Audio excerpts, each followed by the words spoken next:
Hello everyone, welcome to sqadia.com, and in our lecture today we will talk about hypertensive disorder of pregnancy. And this hypertensive disorder of pregnancy is very important to learn about this topic in detail because it's a very common complication. Lot of pregnant women suffer with this problem and they get hypertensive during their period of pregnancy. So we divided our lecture into 5 sections. In the first, we will talk about the classification of hypertension during the pregnancy.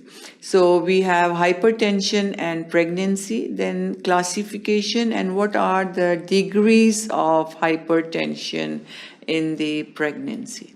Then in the second section, we will talk about pre-eclampsia. What is pre-eclampsia? What's the incidence of pre-eclampsia?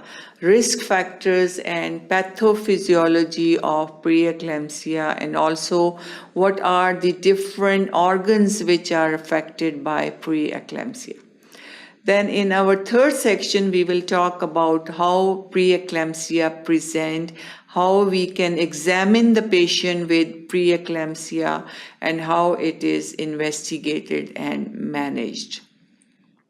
Then when we will move to section 4, we will talk about what is chronic hypertension, what are the different causes of chronic hypertension, and what are the risk factors associated with chronic hypertension during the pregnancy and how we can manage it.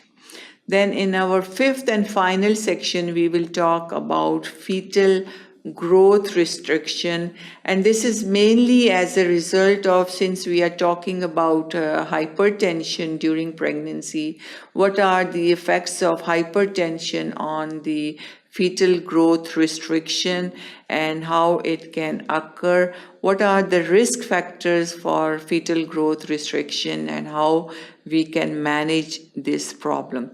So all this will be covered in our today's lecture in detail. So to learn about this important topic, keep watching sqadia.com.